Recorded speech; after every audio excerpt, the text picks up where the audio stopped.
Delicious.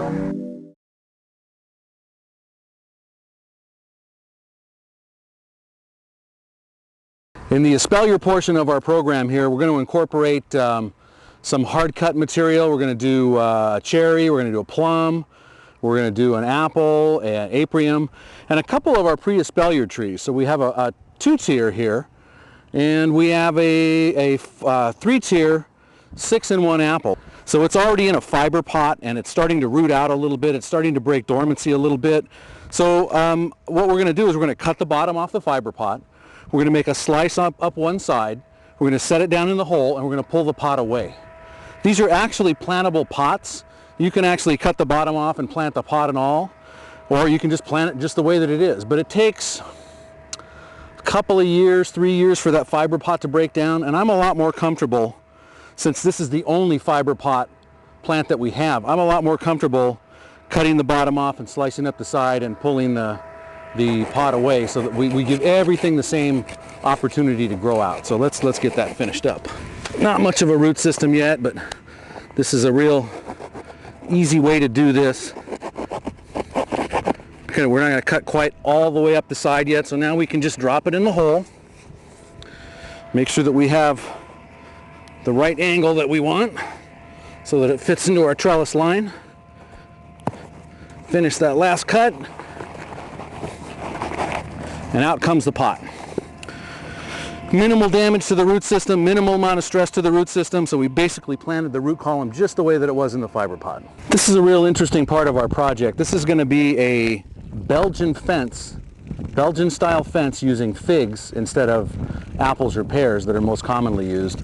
I just thought figs would work out good for this, and we can put in a dozen different varieties of figs in an area that's only about 20 feet long. So this is going to be a real fun, cool part of this project. Okay, the last section of our orchard that we're planting is going to be a little grape espaliered section. So we've got some 4-foot posts. We're going to do a 2-wire system. We're planting 9 grapevines in here. We're going to do 4 that are spur prune varieties down on the bottom and 5 that are cane prune varieties up on the top. So we can use those as examples as they grow out on the different pruning techniques. We've chosen mostly American hybrid varieties. We've got Canadas, Interlaken, we've got a nice golden muscat, so they're all good disease-resistant varieties, so they'll be a lot easier to maintain. Well, the planting's done. Days worth of preparation work. We got our holes dug, we got our posts set, half a day's worth of planting, and all the trees are in, so the project's in. Now comes the part when I get to shock everybody out there that's going to watch this video. We're going to do a little bit of pruning. So let's start here with our pluots. I like first of all to take out this central lead. So I'm going to open up the center a little bit. We're doing this as an open-centered style planting, so I don't need that big leader in there. I don't need a lot of this little tiny stuff around here. This little tiny branches aren't going to do me any good. I want to open it up just a little bit more, so we'll get our basic structure. We'll look for an outward growing bud, and we'll take everything back to a nice, low, short, outward growing bud. By about midsummer, we'll have another 3 feet worth of growth on these, and we can come back in and hit them one more time as a summer prune. We'll finish them off with one more flush of growth in the fall. We'll have fruiting wood on these next year. So these trees are nice. These are 2-year trees. They've got a nice structure already. So once we thin them out a little bit, make our choices, make our first few cuts, always to a nice outward growing bud. I think I'll just take that center out. That gives us an opportunity to get that really nice form on it. So these 2-year trees are already pretty well branched. Let's take this one into consideration. This is the burgundy plum that we put into the combination. This was a June bud tree, so it's nice. It has a nice caliper. It's a good quality tree, but you can see it has no branching. So we need to restructure this. This is a year behind this. So we're really going to come down here and just take it off about knee high. This is the old Ed Livo style, knee high cut. This gives us the form that we want, so we can develop a nice 1-year tree in the ground, and we're going to have fruiting wood on it right away. Well, here's a little bit of a challenge. This is our Saturn double flowering peach. It's a big, beautiful double pink flower. It's a really nice big golden yellow freestone, ripe about early August, mid-August. This is a bigger tree than most that we put into the project. And as you can see, it's got a lot of damage down here. It's got some broken branches, so we need to take all that off. We don't want any broken branches on it. So we'll start with that. Once we get the breaks out, then we can see what we've got that's viable. There's a lot of breaks on it. So I want to leave a little bit of this side growth on it, but I don't want to leave too much, and I don't want this big rangy top on here, so we're going to come in right about there. Just take that out.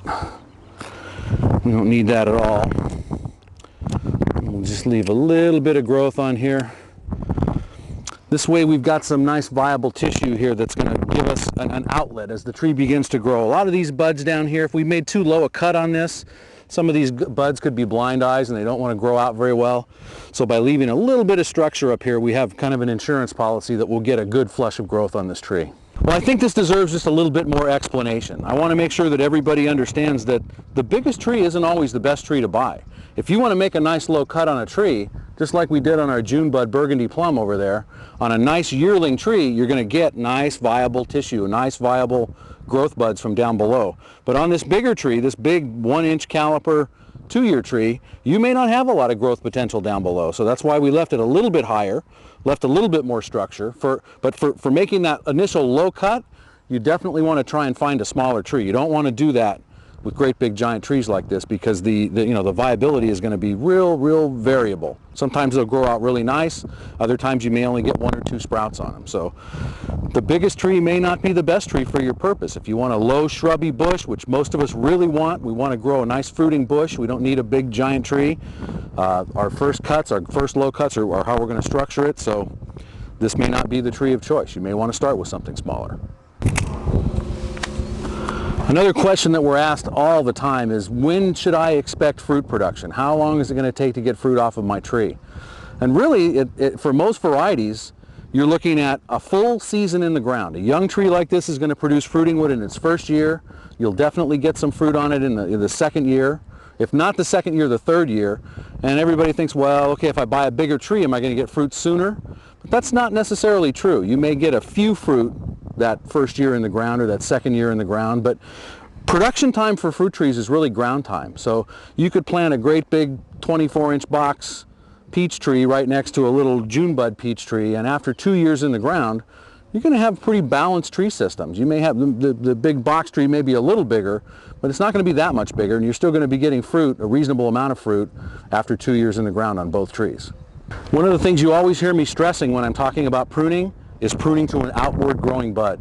On a tree like this is a 2-in-1, so we've got 2 different peach varieties together. We don't want this growth coming back in toward the center of the tree, and this needs to be reduced drastically so that we can restructure it. We've got both buds growing toward the south-southwest, so we'll get a nice even balance here on the tree. And I'm going to select this outward growing bud right here and take this top off. So 1 cut right there. I've got another one here on the other side that's growing out the other direction, so 1 cut right here. Now my next flush of growth is going to concentrate off of those 2 buds, so I'll be able to grow a nice open V-style tree out of this. Okay, our 2-in-1 persimmon, our coffee cake and our chocolate. Again, you don't see a whole lot of structure here. They're basically just whips. Here's a little bit of branch structure, but everything's up a little higher than I like, so I'm going to come down here to a nice outward growing bud on this side, take the top out of this one, a nice outward growing bud to the east, take the top out of this one. Gives them a nice even start, so we'll grow us a nice double trunk bush right here and have beautiful coffee cake and chocolate persimmons. All right, our 3-in-1 pear combination. These 2 are pretty well balanced trees. You might remember we put the big one here on the east side just so that we wouldn't have too much growth on the west side and interrupt our smaller trees. But now I want to do a little work. I want to open up the center a little bit on this combination. So I don't necessarily need this growth growing in toward the center. So I'm going to take that out on both of these trees. This would eventually just overcrowd the whole center area, and we don't need to do that. So as these trees grow out, we'll be giving each one of these trees 1/3 of this combination space. So we want to give them a chance to grow out in the right direction. I'm going to top all these off probably at about here.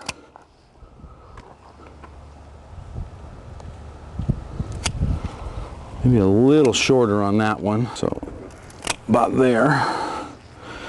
Now I'm going to come back in and bring these back to outward growing buds. I think I'm going to take that one off, it's just a little too short.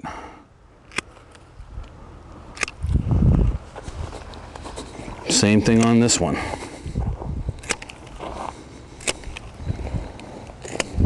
So now all of our new growth is going to come out in this direction, and then out to the west. Be a beautiful balanced combination. Okay, this little section of the orchard, we're going to do the medieval style cut. This is the one that everybody shrieks and screams over when I do it in lectures, but we want to do some nice low trees.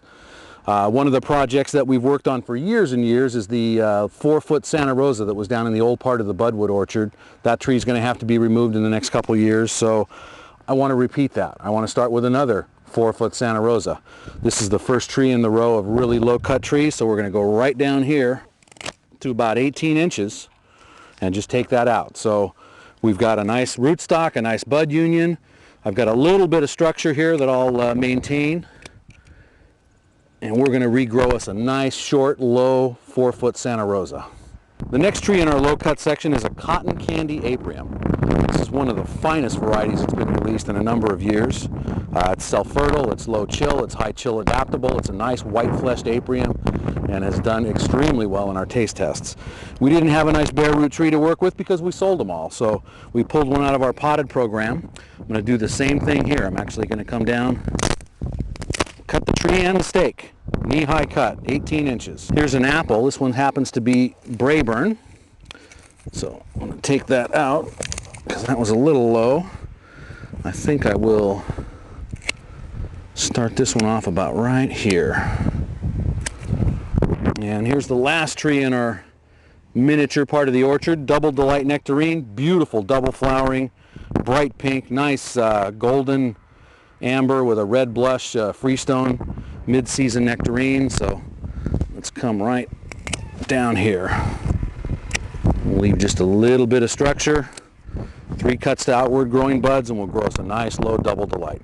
Well, just when we thought we were done, Phil Purcell came up with the idea of putting in a 3-in-1 planting in our multiple section here using our young potted trees, so we could run a comparison of how our young potted trees compare to the growth on our more established yearling and 2-year bare roots. So I guess Phil wants me to help him because he's standing there holding the trees. So go ahead and make this look like a nice multi-stem ornamental here.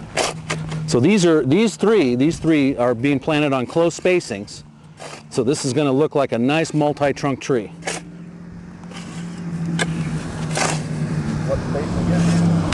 They're right on top of each other. 6 inches apart? Yeah, these are basically root ball to root ball. So we made sure that we had the same rootstock so they'll be compatible. So what did you choose, Phil? What are we planting? Did apples. What I did is I thought that'd be kind of cool to have them all fruit at the same time, so that we have a Granny Smith green, nice red Arkansas black fir, and a pink lady. Beautiful, all late season varieties. Yeah, kind of nice ornamental favorite too. Yeah, we like to eat every one of those. Yeah. Well, morning number 3 of our backyard orchard project. We've put a light whitewash on the southwest side of the trees.